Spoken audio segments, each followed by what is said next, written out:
Early in the morning of July 18th, 1775, almost a month after being appointed a major general, Philip Schuyler finally arrived at Fort Ticonderoga to take command of the northern department of the Continental Army. His first impressions would be revealed in letters to both friends and superiors. Later in the day, he prepared a report to General Washington, opening with an assessment of the enemy. A Canadian who, 12 days ago, left St. John's advises me that General Carleton has about 400 men at that place, that he has thrown up a strong entrenchment, covered with chevaux de frise, picketed the ditch, and secured it with an abattis, that he has an advanced post of 50 men entrenched a league on this side, that there are many Indians in Canada, but believes neither they or the Canadians will join him. The latter, he is sure, will not unless compelled by force. What made the report all the more alarming was the condition that Schuyler found the garrison in.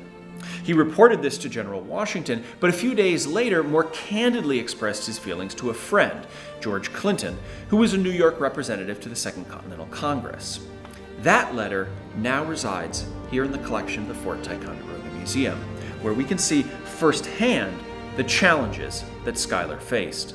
I arrived at the landing place at the north end of Lake George, the place where every necessary for the Army must be landed and transferred, a post of importance. As such, I had ordered it to be guarded by as many men as could find shelter, and pointedly urged, in orders which I sent from Albany, the necessity of vigilance. A sentinel hailed the boat, and on being informed that I was in it, he quitted his post to go and awake the guard, who were all so closely embraced in the downy arms of sleep that he had no success. I then marched up with my aide-de-camp and came to a barn which contained a sergeant's guard. The sentinel at the door challenged but suffered me to come up to him. This guard, equally with the first, felt the power of the god of sleep, as did, indeed, the whole party consisting of 100 men. And I am confident that I might have run my bayonet into every man of both guards, set fire to the blockhouse which contained the party, where there was no sentinel, destroyed a large boat that was building, and all the stores and provisions. The like inattention had reigned in this place, insomuch that some of their own officers declared that 100 men might have surprised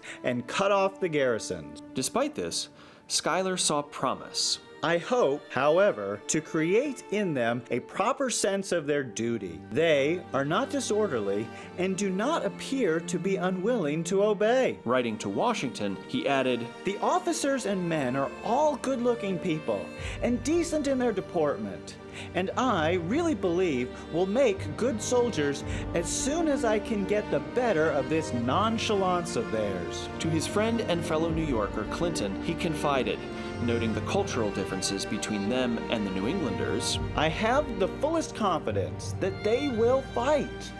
The colonel is a decent and a modest man, and I cannot say less of the other officers in general. They seem to wish to keep up a distinction, but it is difficult, and indeed great allowances must be made to men who at home are all equals." Schuyler, Colonel Benjamin Hinman, and the other officers and men of the Northern Department of the Continental Army would labor in the coming months, not only to consolidate their position here at Ticonderoga, but to begin to mold together this diverse group of soldiers from at least 3 different colonies, breaking through their cultural differences to create a force that could present a competent and unified front against the British military.